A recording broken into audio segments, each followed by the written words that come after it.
პირდაპირ ეთერში გავესაუბროთ ნიკა მელიას. ნიკა, პირდაპირ ეთერში ვართ. რა გაჩვენათ დღევანდელმა დღემ დიდი ზეიმი შედგა ევროპის დღეს აღნიშნავს დღესაც. ხო, ავში რამდენად ზეიმია ეს მე ვიას არ ვიტყოდ, ეს არის ბრძოლის ეტაპია.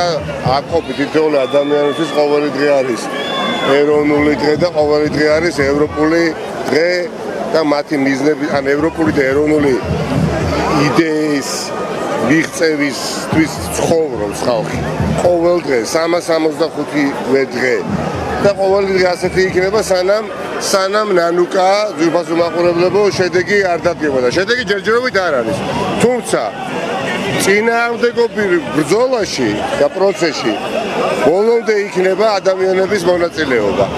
არ არსებობს ძალა, რომელიც უარს ათქმევიებს ქართველს იმ უფლებაზე, რომლისთვისაც ვიბადებით და მე ამ უფლების რეალიზებას ვცდილობ.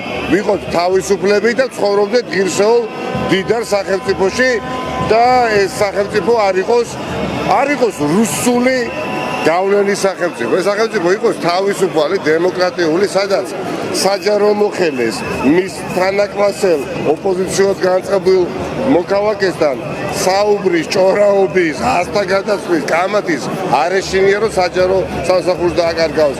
სადაც იმიტომ რომ უბრალოდ იბრძვი თავისუფლებისთვის ციხეში აღწევი, სადაც არიან ადამიანები და არ უნდა იყო და კიდევ ერთხელ მოკითხვა მათ.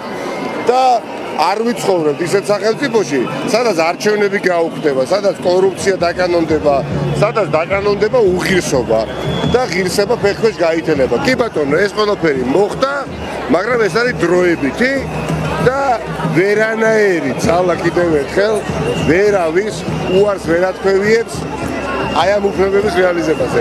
რატომ ვიცით, გაგიკვირდებათ პარადოქსია, ჩვენ ჩამოგვერთვა თავარი უფლება. მაგრამ ეს უფლება ჩამოგვართვა ივანიშვილმა და ვიღაცა გვარმა კი არა, ჩამოგვართვა და ოლიგარქმა.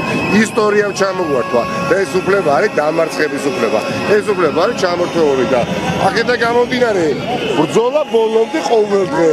აი ეს არის საქართველოს იქნება დამოუკიდებელი ქვეყანა, სადაც შვილებით იამაყებ და შვილების შობლებით იამაყებენ, სადაც ხელისუფლებით იამაყებს მოქალაქე და დიდი ნაწილი და არა პირიქით ერთი სული ექნება რომ გადააგდოს. არ გვინდა ასეთი რეალობა და მოვა დრო, როდესაც კოალიციური მთავრობა გაიმარჯვეს დამარცხება და არა ის რაც გამოაცხადა ივანიშვილმა, რომ სანამ არ მოწყდება იქ იქნება, ვერ იქნება. ეს არის რუსული მართვის მოდელი, აქ აღარ გავა. დიდი მადლობა, ძალიან მნიშვნელოვანი რამ თქვა ნიკა მელიამ, მან თქვა რომ დამარცხების უფლება აქვს საქართველოს მოქალაქეებს ჩამორთმეული და აუცილებლად ბრძოლა გამარჯვებამდე უნდა მიიყვანონ და